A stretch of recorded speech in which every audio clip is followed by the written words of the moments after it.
Hello, everybody. Welcome back to the lineup. We have a really wonderful lineup for you today. And we will get right into it. We are going to do a few housekeeping things. My name is Lily Dite. I'm at the publicity team with Soho Press.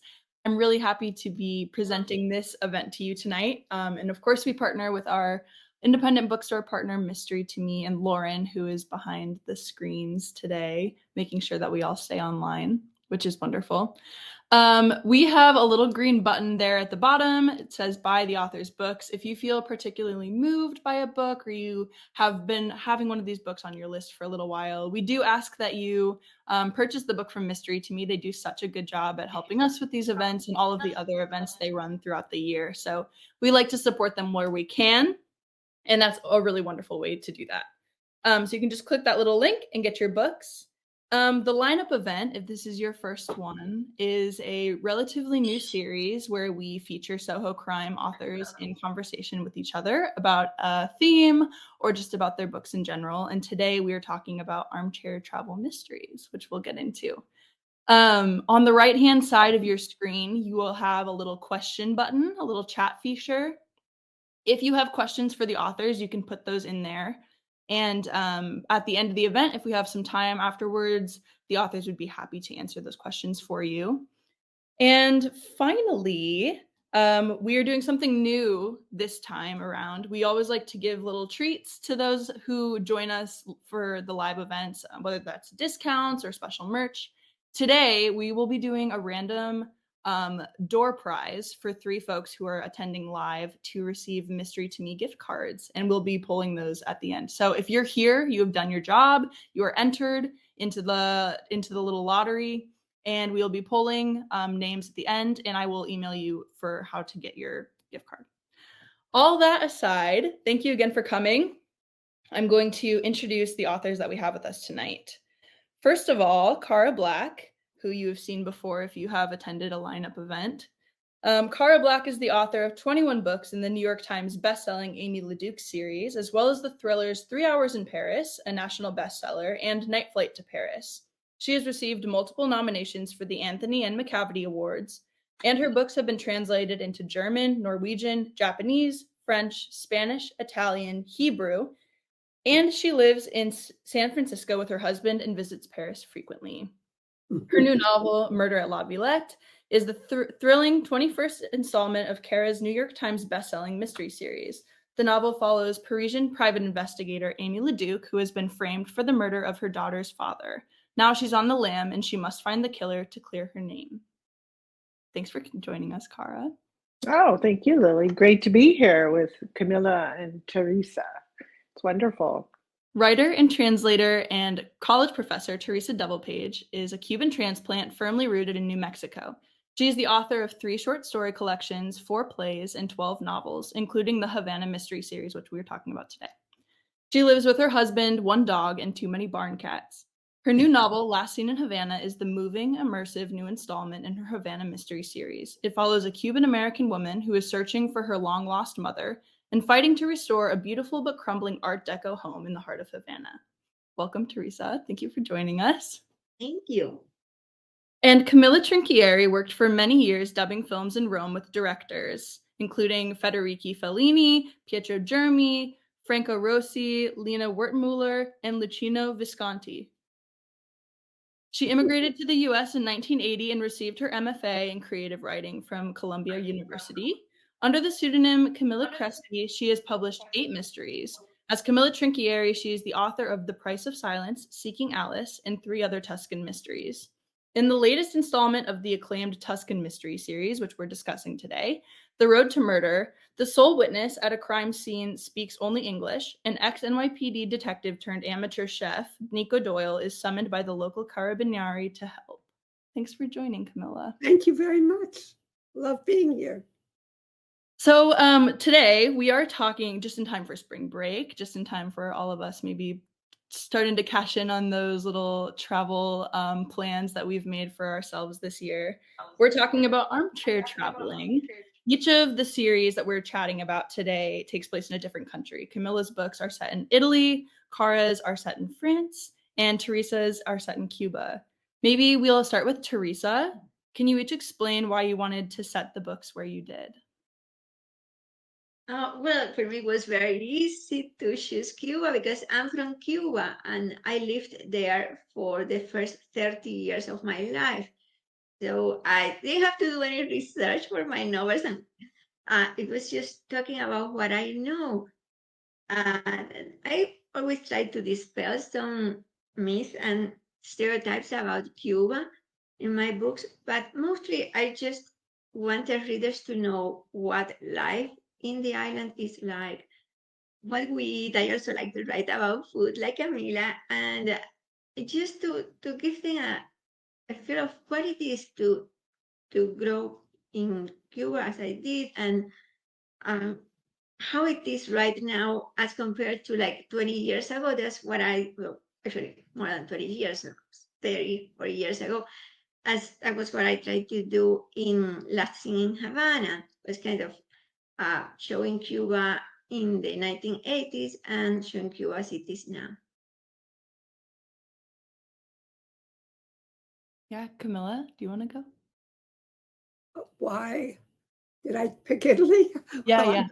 well, Italian. I am Italian. I should have picked Italy sooner. When I came in 1980, I wanted to explore America. And so I wrote my first 8 mysteries were about an Italian woman who tries to insert herself in America. I went back. It was just instinctive. I mean, I hadn't thought that I was going to do this, but I went to the small town. My husband and I, Stuart, we had a wonderful vacation going through small towns in Tuscany. And I ended up in Panzano, was the actual name of the town. And it's not anything particular about it. Doesn't have beautiful artwork like Florence. There was just something about the town, and therefore it just entered under my skin. And I just said, I want to write about this town. And since I was a mystery writer, I was going to kill someone in the town. And so we went and we spent the next year a month there, because I don't know small towns. I've always been an urban person. And I love it there. I have friends. It's in my heart. And I hope it shows in the books. I just love being there. Cara? Well, I'm not French. I am an American mongrel, as they say. We come from everywhere. So, but I guess when I first went to France, it like Camilla, I mean, in a different way, it got under my skin. And there was something about it. I had gone to a French Catholic school in San Francisco, and my father was a Francophile, even though we're not French.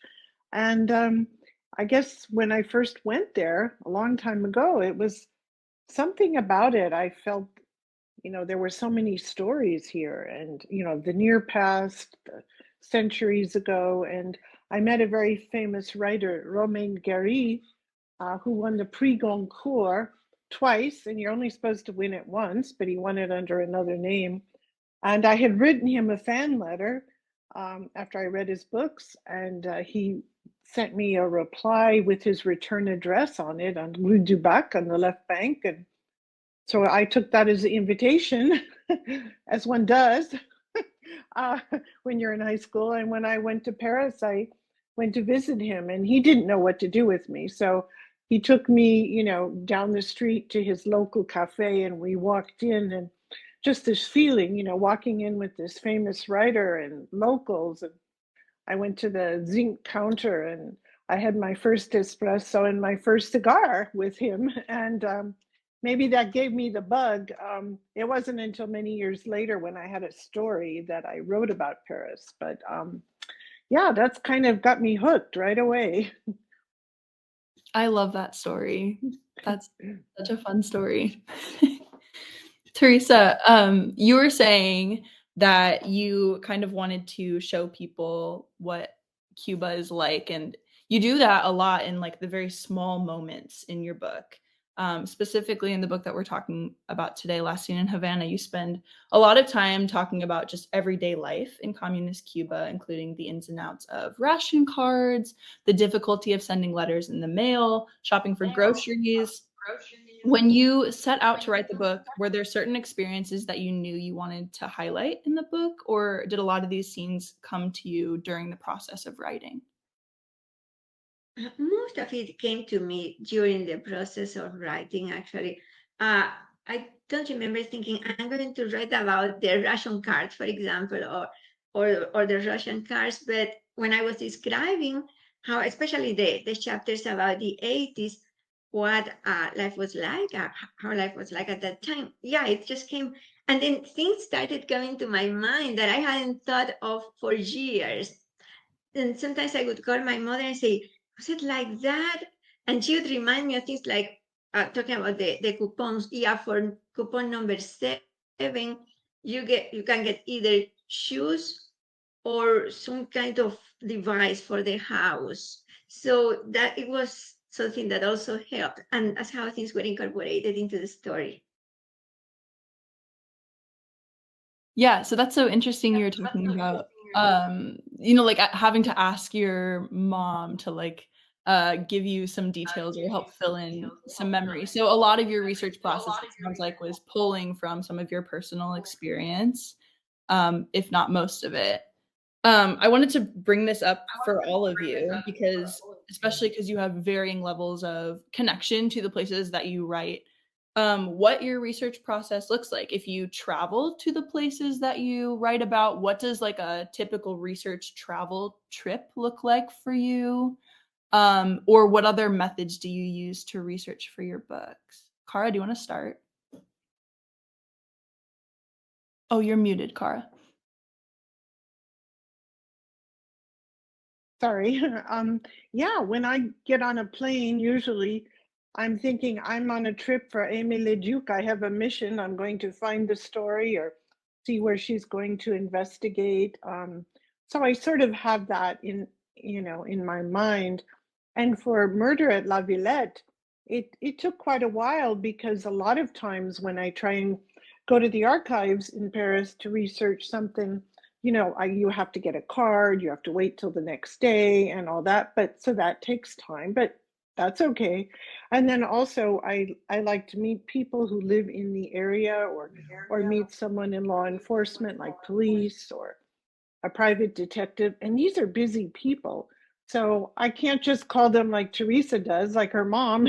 They have to sort of wait until they have a little, window.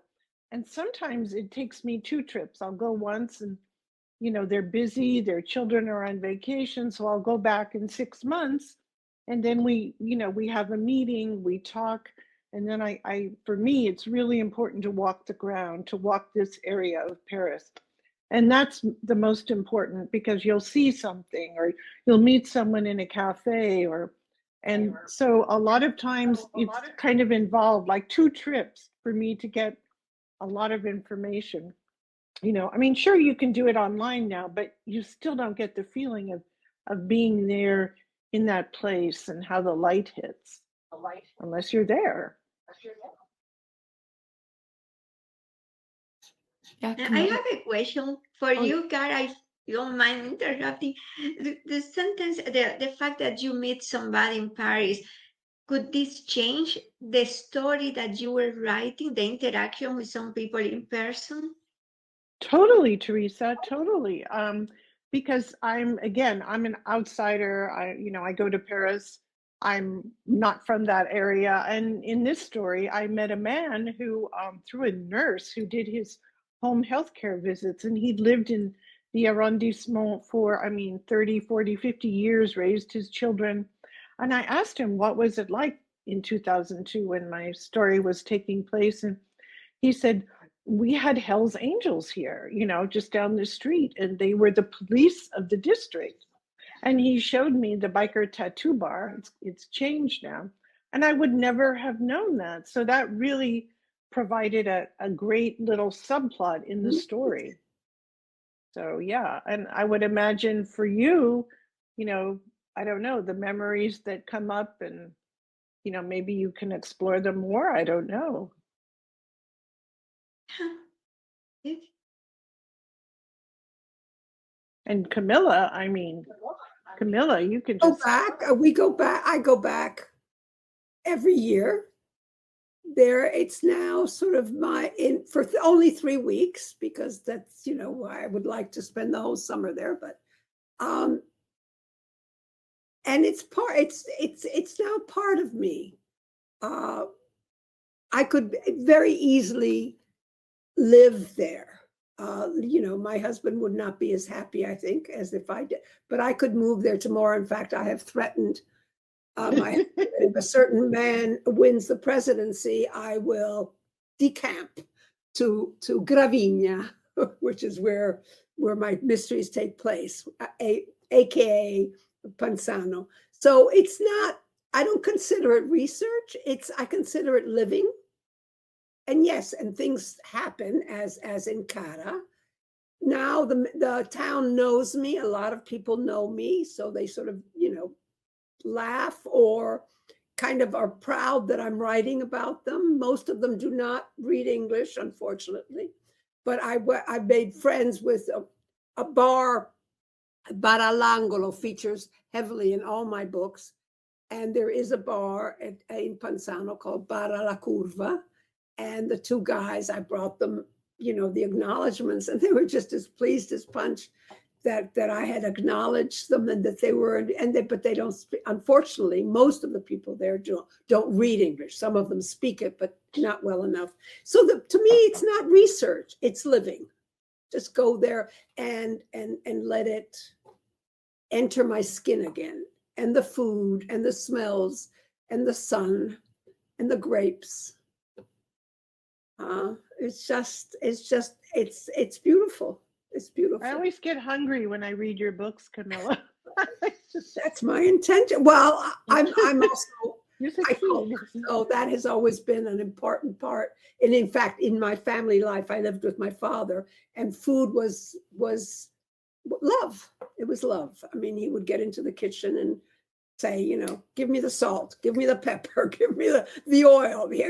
And we would all rush over and help him make this wonderful dish. Sometimes not so wonderful, but of course, yes, Papa, Papi, we love it.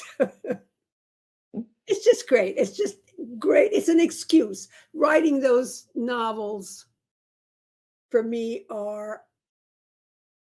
I'm expressing the love I have. And that, for me, it brings me joy. That's my research. Oh, I love that. And we're going to talk about food, so don't even worry. We will get to the food for sure. Teresa, do you want to talk more about your research process besides talking to your mother? Huh? Do you want to talk more about your research process? I really don't have much to say about my research process, because it's just talking to my mother, talking to my friends, just using my memories. No, I love that. That's great. So we were talking about food, and which Teresa mentioned as well. But Camilla, specifically, a lot of readers, not just Cara and the rest of us all, but talk about how hungry they get after reading, or while they're reading. And in The Road to Murder, you have a recipe, of course, in the back. So do you want to talk about, besides what you've already kind of said about how it's love and it kind of is this sense of place, what made you decide to make food and cooking such a big part of Nico's identity? Because he's an amateur chef. And also, can you talk to us about this recipe that's in the back of The Road to Murder? I don't even remember what the recipe is, I will confess. Yeah, taglierini alla Nico, no? Yes. Alla Nico. That just came. Well, Nico, I've always written about food. In my previous mysteries that took place in New York, there was this as I said, an Italian woman who is, trying to make it in New York. There were recipes at the end because it's part of who I am, I guess. When I came to the States, in 1980. I didn't have a lot of money, but I did have friends because I'd gone to college here. That's why I speak the way I do. I had lived many years here. And because they all had homes and I had this rinky-dink studio apartment, but what I could offer, I couldn't offer take them out to dinner. I could offer that I could come to their home and I would cook for them. It was and it grounded me. And I think without thinking about it consciously, I think that's what happened to Nico. Here he is starting life over again after the loss of his wife. He's in this town because she was Italian, so that's why he came there, to bury her there.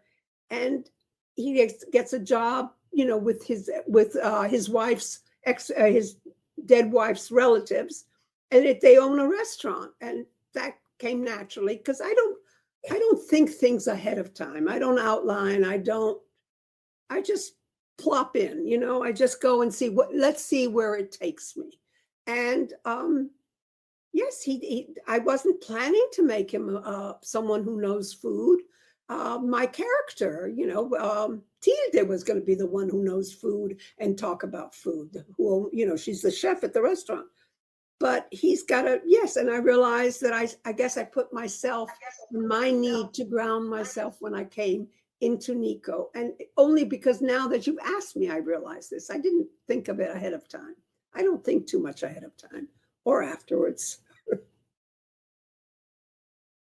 Oh, I love that. Just sort of an organic extension of yourself into Nico. That's really interesting. It's making me hungry now. And I added the recipe because I hadn't done it. I didn't want to do it because I had done that for the previous mysteries. I added it because I got a lot of fans who requested it. And therefore I said, why not? And I asked Bronwyn, is it okay? And she said, go ahead. And so I did. I love it. I'm so curious if folks have tried it. I wonder if you've tried the recipe, you should put it in the chat. We'd love to know. So Favorite dish, Camila? Favorite dish to cook and share with your friends?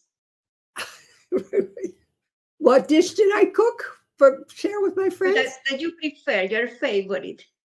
My favorite. Favorite. It's usually pasta. Some form of pasta is my favorite because it's also my favorite to eat. I don't meat. And also Italy, went through the war, and there wasn't a lot of meat around. So there was a lot of the pasta was inexpensive, and it still is. I mean, it's gotten, inflation and all that, but so an enormous amount of cooking is related to something inexpensive from the old days. So I don't have a favorite. It goes by the mood. Who knows? I come up with and then I have recipe books. I have thousands. I cut out recipes, never look at them again, but at least I have a treasure trove of recipes from every country, not just Italian is a little easier for me, but. I just want to say that, Amy loves to eat, but she doesn't cook, and she feels that's why bistros were invented, to go to and to eat there. Her grandfather was a great gourmet chef, and he makes her, like rabbit in mustard sauce. And, he's very into wine. And so I knew, because people were like, well, you're missing out. I mean, why doesn't Amy ever eat? I said, she eats when her grandfather cooks or she's in a bistro. Amy is thin. Thin, yes. Thinner than I am, and drinks a lot of espresso. Yes. And very intense. An intense woman. Mm-hmm. Let's talk about Amy and Nico and Mercedes, because these characters have been sort of fleshed out over several books.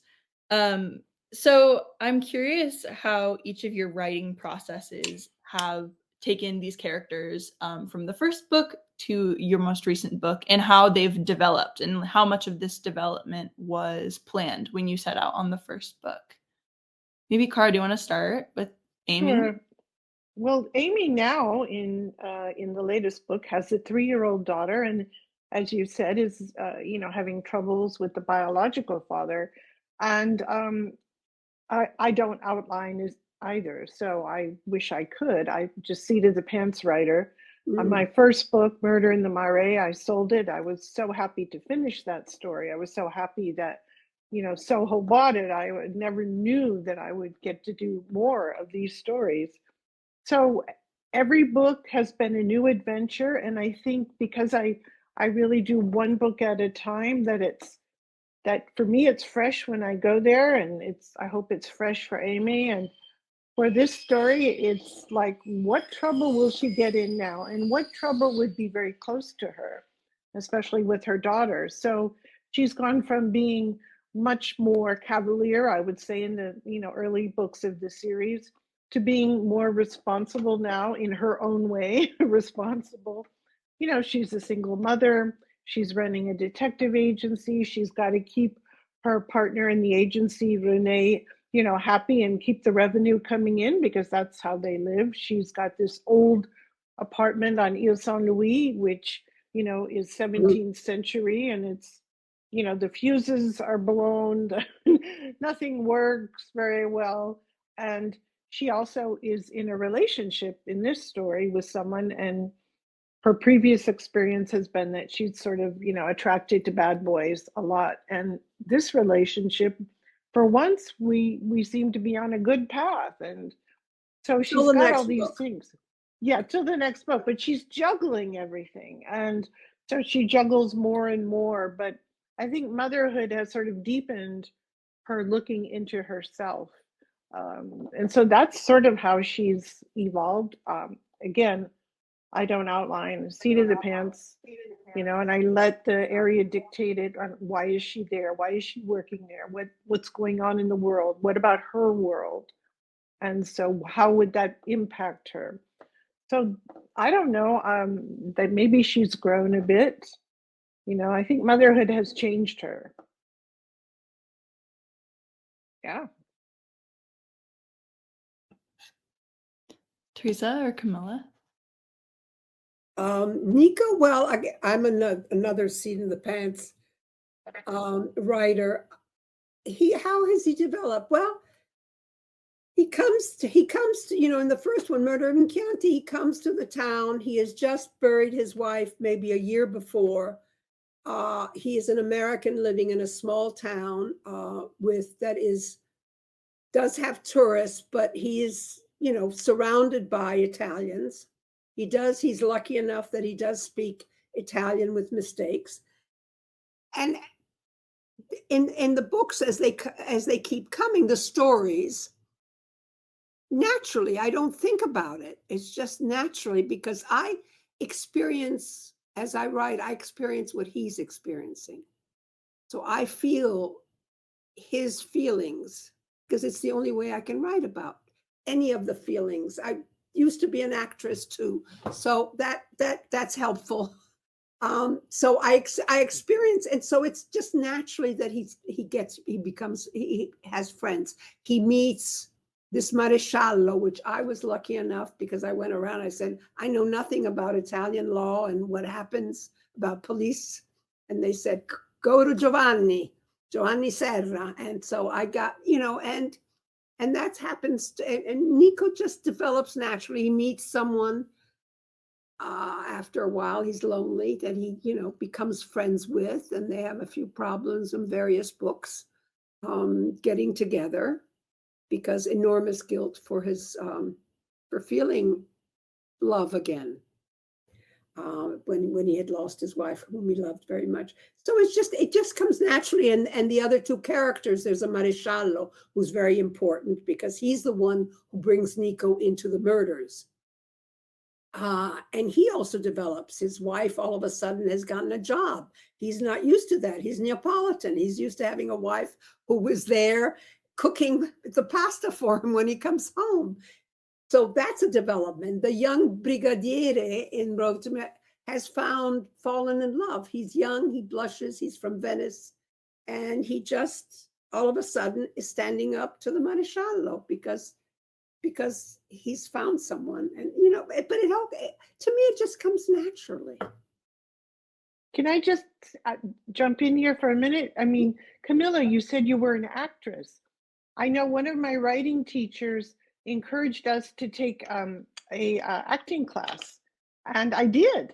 And I found it just changed my mind about how to look at a character or how to put step things into a character. Yes, exactly. And that was so helpful, and we had to act out, and I was very shy, but I felt when I got into that character's head or skin, it was not me, it was the character, which I think it really helped me. And I thought we should all take acting classes. How about you, Teresa? I mean, have you ever taken a class or thought about it? No, but you have really inspired me now, both of you, to take one. I will be trying it. It's fascinating, really. It's you're a different person. There's a different voice. And easy to get into. In the class, I had to be what's the film with Dustin Hoffman? Mrs. It's here set in San Francisco. Mrs. Robinson. I was Mrs. Robinson in the scene we had to do for it. And I'm like, am I that old? Okay, well, everybody else was really young in the acting class. And I was like, Mrs. Robinson, so I had to be like this, trying to be alluring, right, for an older woman.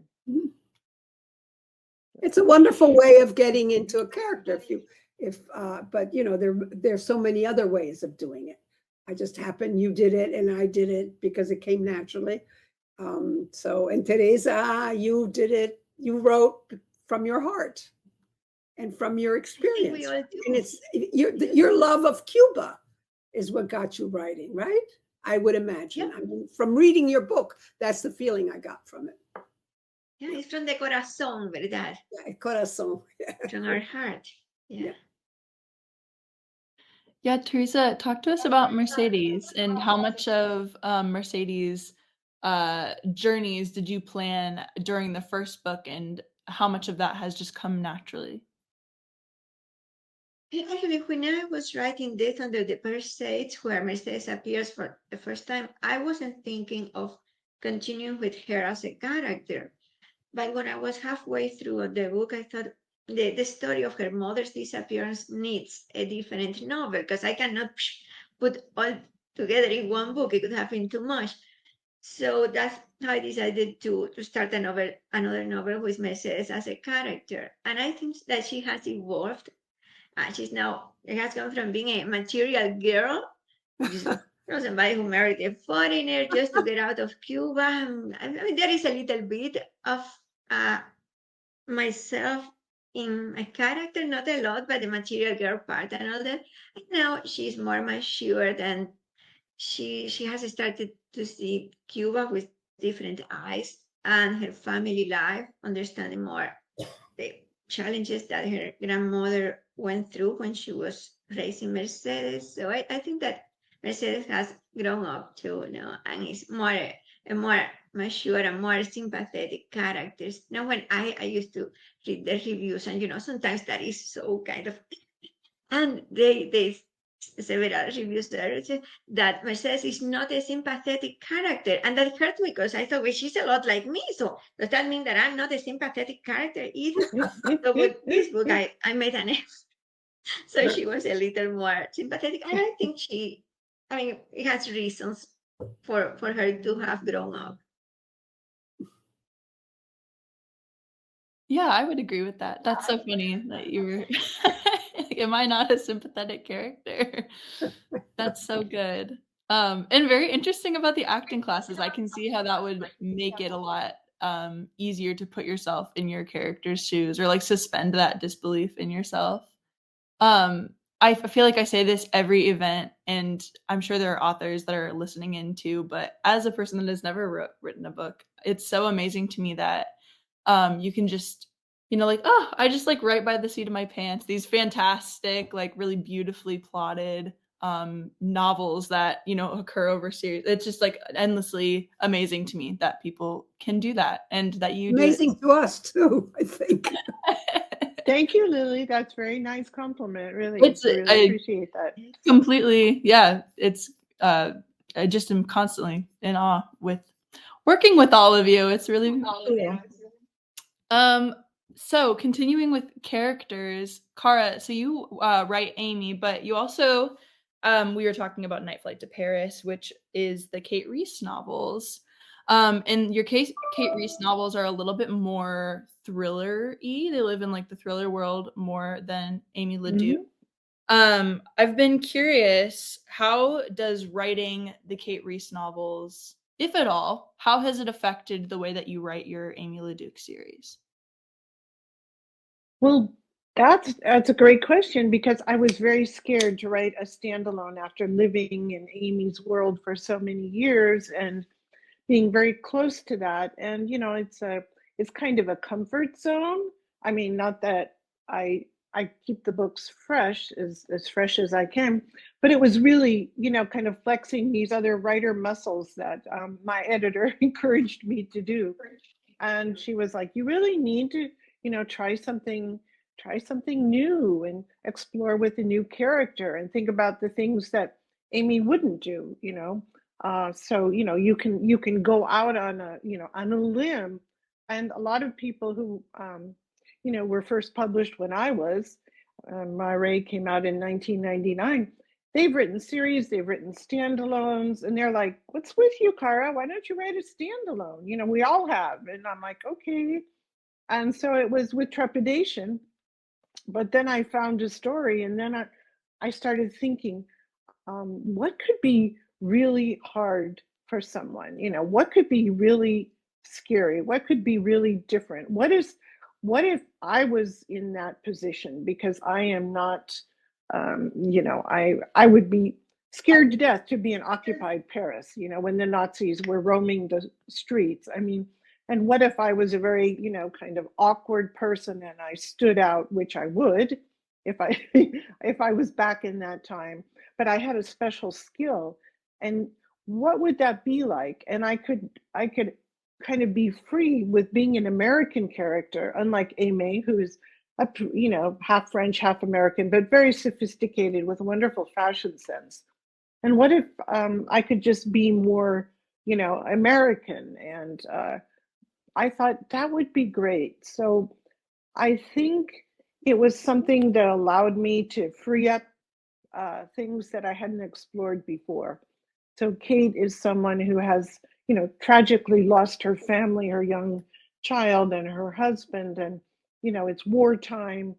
The Nazis, the Germans, the Axis powers are the enemy, and everyone is all in to do this. So the stakes are high, which I like. I like that a lot. It's different from a mystery. Not that, there isn't murder, but when there's a world war, there's a different level of, commitment to people have. So it was really has been great to do that and to allow myself to be an American, wearing the wrong shoes in Paris, which is, a mortal sin, right? That's against the law there to wear the wrong shoes in Paris. So of course she would do that. But and it's really great to try something new. And then when I go back and I wrote Murder at La Villette, I'm back with Aimee, and there's new challenges for her and I can discover something new. And so there's that great feeling of being back home, kind of. I love that. Sometimes, it's so important to put ourselves out of our comfort zone, and we grow so much that way, even though it's scary for sure. Yeah, very scary. So if anybody's got questions for the authors, we're getting close to the time where we can start taking those. It's over to the right side. There's a little box with a question mark. You can submit your question there and we'll make sure to ask them. But before we start on audience questions, we've been talking a lot about craft tonight, and it seems that we all sort of approach this a little bit differently. But I'm curious what some of the best writing advice each of you has received is.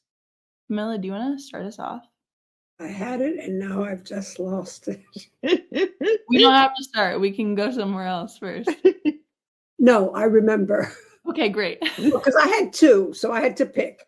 Perfect. Read out loud. I've learned, someone told me to put the book aside for at least 3 weeks after you finished it. Just forget about it for a while and then pick it up and read it, if possible, in one sitting. And boy, do those clunkers come out. Boom. Great. That's great. And it really works. And all of a sudden the flow, you can immediately tell if the flow isn't working, or this interruption, or all of a sudden you're bored stiff because you're reading and you say, no, we got to fix this. So that is by far that's what I would say to everyone. Put a book aside, forget about it, and then read it out loud. Anyone else? Love that. Yeah, put it in the oven. Yes, that is really, really good advice. Yeah. The only thing I could add is to keep the derriere in the chair. And of course, nowadays people have standing desks, but just to keep this or your hands there and work on it and set yourself. How do you say it in Spanish? Derrière, rear end. She said to keep the rear end on the, she said it in French. I'm saying it in Italian. Now it's your turn to say it in Spanish. Poner el culo en el asiento. El culo, the same word in Italian. Culo, sí, exactamente. El culo en el asiento. Exactamente. Exactement. Right. Yeah, and something that has helped me, especially because I write in a language that I didn't start speaking until I was 30 years old. I always give my book to a trusted friend who is American, and she reads it. And for me, it's important that somebody who is not Cuban, who doesn't know anything about Cuba, gives me an opinion about what I'm writing, because in so many cases, I omit details that I think, well, of course, people know, for example, what a camel is. And a camel, well, not el animal, but it was 18-wheelers that replaced the buses in Cuba during the special period in the 90s. So my friend would say, what's that camel doing here? I go, no, it's a bus. Well, explain it, mija, because if not, people are going to be lost. So that has helped me immensely, having as a backup. Yeah, great pieces of advice. It's so interesting to hear everybody's. But I think keeping your rear end in the chair. Derriere, Lily. We say derriere in the chair. Is really I insist. Let's not go French. It's very, that's a bit of class. I don't know. I don't agree with that. Okay. Because there are times where you need to walk away. And that it should not, yes, I get those. I've got to go. And then I've realized, no, there are times where I guess maybe my mind needs to work a little, but away from and relax. That's why once a week I used to paint, and I would go to the studio and paint for one day a week. And it just put me always in sort of the art world, always in the feeling world. Because you're obviously feeling when you paint or you do ceramics, and now I do ceramics only once, because I need that break from keeping the derrière on the chair. Do you think your subconscious is working when you're doing ceramics? Oh, absolutely. Oh, sure. It's maybe I'm not aware of it because it's not right out there. But I'm plotting. Nico is doing this. Nico is thinking, whatever. But I'm busy going like this or going, making a pop. I walk every day, and so I will Yeah. go here in where I live, and I'll walk for maybe an hour, and I find there'll be a line or something comes to me, even though I'm just breathing air and I'm just moving my body, and Mhm. I find that You're really relaxing. helpful. You're also relaxing. Yeah. Yeah, yeah. All right, we've got one question from Judy. So if you Judy, got more questions, send them here. Judy says, Cara, with a new book already with your editor, are you ready to reveal where the book takes place? oh Judy, you would ask that. um, Oh, Judy. I know Judy. I just saw her in Arizona, but of course, well, where does it take place? Well, in France. And we're thinking, and I can't say too much because I'm still waiting on that, but Paris, it post-liberation after World War II, their liberation, which was not all, GIs with Hershey bars and kissing girls on the tanks. And in Lyon, so yeah, and Cannes, the Cannes Film Festival. But basically, oh no, then they go Germany too. But I will say, Camilla, that there is some really good food in the next book when they go to Lyon. And Oh, they well, of have, course, because, the best, okay, the yes. best. I had to get some more food. I mean, they couldn't go to Lyon without eating. So yes. Thanks, Judy. Perfect. Yes, thanks, Judy, for submitting your question. Well, we're getting close here to the end. We're gonna announce our gift card winners here Ooh. pretty soon. So stay right here. And before we go, I wanted to ask all of you, what is next for you? What are you working on? Teresa, do you want to start us off? Yeah, I'm working on another mystery novel in which I am a character myself, Teresita. And it takes place in Wow. Cuba in the 80s and in Cuba right now, contemporary, because Teresita is a mystery writer now who goes back to solve a crime that happened when she was 14 years old. Ooh, Wow. like a Wow. memoir, a little bit of a memoir in there. See, a little bit of it. I mean, all the things that happened there, except for the crime, were life in Cuba and so on. Oh, that's lovely. I love that. I want to read that. Yeah, me too. I'm writing the fifth Nico and Maresciallo Perillo book called, I think, Murder in Pitigliano, which is this town that I wanted to introduce. And getting close to the end. And then a rest. I think I'm going to take a rest. I have to come up with a recipe. Haven't done that yet, but it'll come. If you need a tester, you know where to find me, Camilla.